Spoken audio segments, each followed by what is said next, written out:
नमस्कार, आप देख रहे हैं न्यूज फॉर नेशन और मैं हूं आपके साथ शिप्रा झा।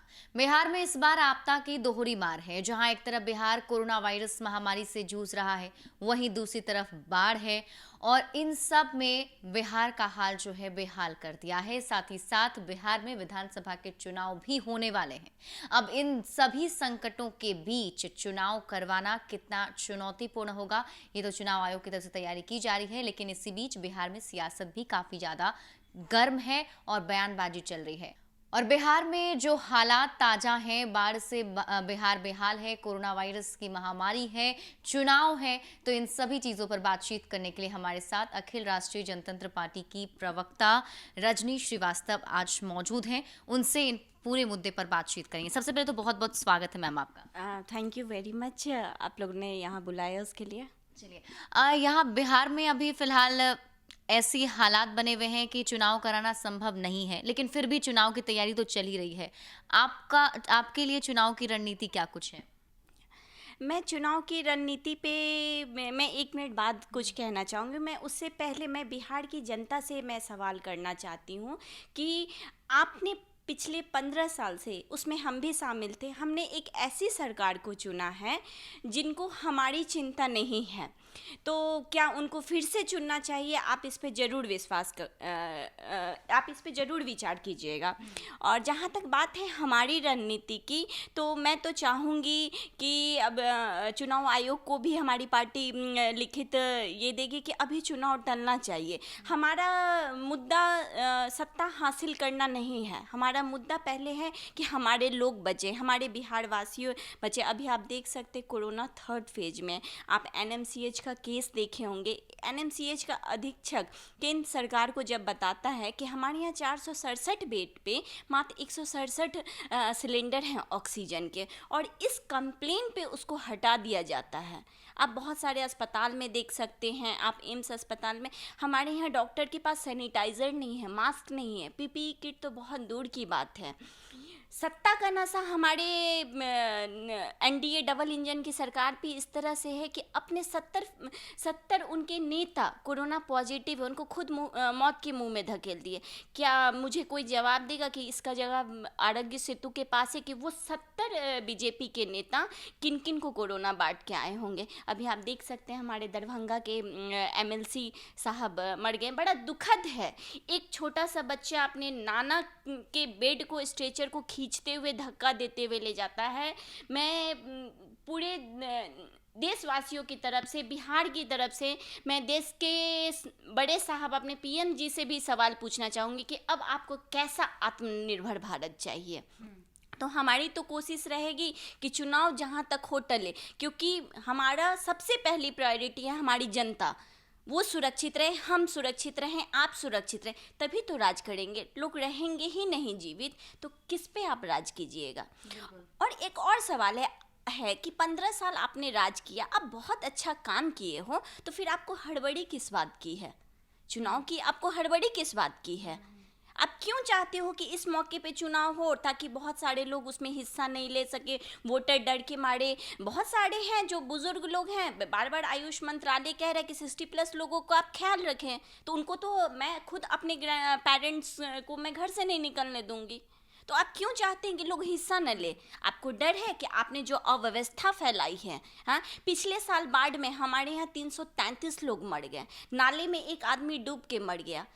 हाँ, ये तो हत्या है, मेरी तरफ से तो ये हत्या। इसका जिम्मेदार कौन है? और जब पिछले साल ये केस हुआ, इतना बड़ा हाहाकार मचा, आपके पास 1 साल का समय था, आपने क्या किया? आज फिर पटना की स्थिति वही है। हमारे तो नीतीश चाचा जी उनको बोलते हैं, उनको तो पता भी नहीं होगा कि बिहार का एग्जैक्ट प्रॉब्लम क्या है। और जब बरसात आती है तो आप नाले खुलवा देते हैं, आप रोड का काम शुरू करते हैं, आप नाले का। तो बिहार में अभी जो कोरोना वायरस के हालात हैं, बहुत जगह से ऐसी तस्वीर सामने आ रही है कि बेड पर ही अलग, दूसरे बेड पे एक मरीज है और दूसरे बेड पे एक शव पड़ा हुआ है। तो ऐसे पूरे हालात में आपको क्या लगता है, सरकार फेल है बिल्कुल कोरोना से लड़ने में? ये तो आज के डेट में आप 10 साल के बच्चे से भी पूछेंगे तो वो भी स्थिति समझ रहा है कि हमारी सरकार पूरी तरह फेल है। WHO चिंता दिखा रहा है कि बिहार 2nd वुहान सिटी बनने जा रहा है। इससे बड़ा दुर्भाग्य क्या होगा? ये वक्त था केंद्र से लेके बिहार सरकार तक को कि मिल के कोरोना से लड़े, हर कोई फाइट करे, आम लोगों को भी जागरूक करे। पर क्या कर रही है, उनके पास पैसे नहीं हैं, लेकिन उनके पास चुनाव लड़ने के लिए पैसा है, उनके पास जोड़ तोड़ की राजनीति करने के लिए है। जनता सब समझ रही है और मुझे लगता है कि इस बार जनता सबको करारा जवाब देगी। बिल्कुल।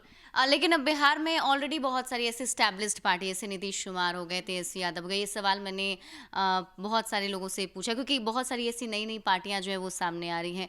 तो तीसरा मोर्चा जो आप लोग कह रहे हैं कि एक तीसरा फ्रंट बनेगा और जनता जो है इस ओर आएगी, आपको लगता है वो पॉसिबल हो पाएगा इतने कम वक्त में?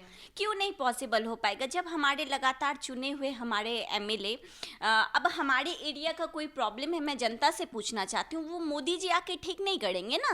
केंद्र का मुद्दा अलग होता है, लेकिन हमारे मोहल्ले में कोई दिक्कत है तो वो परेशानी, तो जो हमारे जो नेता हैं, जो हमारे प्रतिनिधि 4.5 साल हमसे मुलाकात करने नहीं आते हैं, अब वो अचानक आ रहे हैं। और हम लोग, आप देख सकते हैं, पिछले 2 साल में हम बिहारियों ने बहुत दुख झेला है। पिछले साल चमकी से लगभग 450 से बच्चे सरकारी आंकड़ा के हिसाब से डेथ कर गए। आपको पता है सरकारी आंकड़ा जो होता है उससे कई गुना ज़्यादा रियल आंकड़ा होता है। हमारे साथ कोई खड़ा नहीं हुआ। आप देख सकते हैं महिलाओं के प्रति कितना वारदात बढ़ गया है। आप एक केस सुने होंगे मुजफ्फरपुर का, जिसमें लड़की को जला दिया जाता है। वो 10 दिन अपोलो बर्न हॉस्पिटल में रहती है और हमारे कोई नेता उससे मिलने तक नहीं जाते हैं। तो स्थिति ये है कि हर तरफ आप फेल है। आप महिला को सुरक्षा नहीं दे पा रहे हैं, आप बच्चे मर रहे हैं, वो देश का भविष्य हैं, आपको उनकी चिंता नहीं है। स्वास्थ्य मंत्री हमारे मंगल पांडे साहब हैं वो कभी भी किसी भी चीज़ में उनका कोई योगदान नहीं दिखता है। तो हम तो कहना चाहेंगे कि आप सिर्फ सरकारी दामाद बनने के लिए आप चुनाव लड़ते हो और जीतते हो। आप लगातार हमारे विश्वास के साथ आम लोगों के साथ धोखा कर रहे हो। तो बात कम समय की नहीं है, बात है कि इतना हम लोगों ने सह लिया है। मैं एक आम जनता के रूप में बोल रही हूँ, हम लोगों ने इतना सह लिया है कि जवाब तो मिलेगा। अच्छा, अखिल राष्ट्रीय जनतंत्र पार्टी जो है किन किन मुद्दों को लेकर जनता के बीच जाएगी, अगर जाना होगा, या फिर जनता अखिल राष्ट्रीय जनतंत्र पार्टी को ही क्यों चुने, कुछ ऐसा खास? देखिए अखिल राष्ट्रीय, देखिए बिहार का मेनली 4 प्रॉब्लम है: बाढ़, सुखाड़, रोजगार और पलायन। ठीक है, इसके अलावा है महिला सुरक्षा। तो चूंकि मैं महिला हूं तो मैं महिला सुरक्षा पे विशेष ध्यान दूंगी। शायद आपको भी सुन के बुरा लगेगा, मैं एक स्कूल का नाम नहीं लूँगी, उसकी 5 साल की स्कूल के अंदर एक 5 साल की बच्ची का रेप होता है और उसका पिता जब जाता है थाना रिपोर्ट लिखवाने तो उसका रिपोर्ट नहीं लिखता है। तो आप समझ सकते हैं कि हम लोग किस समाज में रह रहे हैं, कितना समाज हमारा गिर चुका है। और बाढ़ का प्रॉब्लम दूर हो सकता है अगर हम गंगा से एक उपनदी निकालकर हम गया की तरफ मोड़ दें, तो हमारे यहाँ बाढ़ और सुखाड़ दोनों का प्रॉब्लम दूर हो सकता है।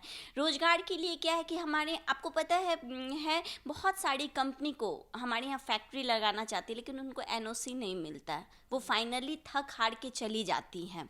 तो बहुत सारी कंपनियों को आप इनवाइट कीजिए। अब जैसे मैं बताती हूँ, जैसे मोटरसाइकिल है, ठीक है, मोटरसाइकिल लगभग लोग यूज़ करते हैं, इनकी रिपेयरिंग भी होती है, उसके छोटे छोटे पार्ट्स पुर्जे जब हमारे बिहार में बनना शुरू होगा तो ऑटोमेटिक रोजगार बढ़ेगा। लेकिन सरकार कुछ करना नहीं चाहती है।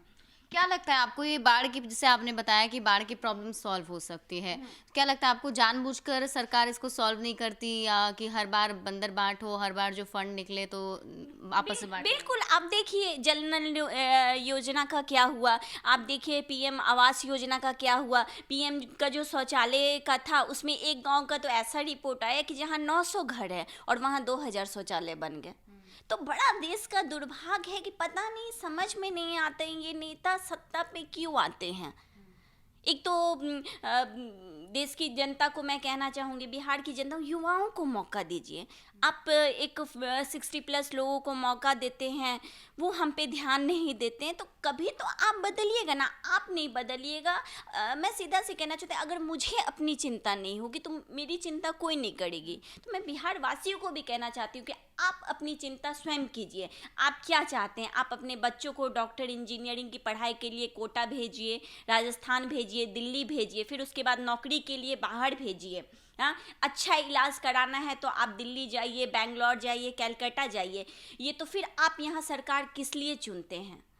तो वक्त है बदलाव का, वक्त है सोचने का। चलिए, आखिर में जाते जाते जनता से क्या कुछ अपील होगी बिल्कुल सरल शब्दों में कि अखिल राष्ट्रीय जनतंत्र पार्टी जो है जनता के लिए है और जनता को इसको चुनना चाहिए। देखिए, मैं कहना चाहती हूँ कि आप एक मौका आप हम लोगों को दे के देखिए। अगर बदलाव नहीं होता है तो तो फिर आप कहिएगा हम लोग आपके लिए, क्योंकि हमारी पार्टी में जितने भी लोग हैं वो मिडिल क्लास लोग हैं, गरीब लोग हैं, तो हम लोग ज़मीनी हकीकत को जानते हैं। और आप कहिएगा कि एक लेडीज़ आई बैठी और वो बोल रही है कि अपना चुनाव बदल दे। मैं बस इतना कहना चाहती हूँ कि मैं एक मैरिड वूमेन हूँ, मेरा एक बहुत ही अच्छा फैमिली है, लेकिन उसके बावजूद भी मैं राजनीति में आई हूँ। तो मैं भी आपकी तरह दुखी होके, लेकिन सिर्फ सरकार की आलोचना करने से कुछ नहीं हुआ। अगर बदलना है तो अच्छे लोगों को चुनना होगा, अच्छे लोगों को आगे आना होगा, सिस्टम के अंदर घुसना होगा, ताकि सिस्टम में जो दीमक लगा हुआ है उस पर कंट्रोल पेस्ट हम लोग कर सकें। चलिए, बहुत बहुत शुक्रिया हमारे साथ जुड़ने के लिए। जय तो हमारे हिंद, जय साथ अखिल राष्ट्रीय जनतंत्र पार्टी की प्रवक्ता थी, जिन्होंने साफ साफ कहा है कि फिलहाल जो बिहार की स्थिति है उसके मद्देनजर तो बिहार में विधानसभा का चुनाव टाल देना चाहिए, लेकिन अगर चुनाव होता है तो ये तैयारी पूरी होगी। और साथ ही साथ जनता से अपील की अब जरूरत आ गया है सरकार बदलने की। ज्यादा अपडेट के लिए आप जुड़े रहिए न्यूज़ फॉर नेशन के साथ। नमस्कार।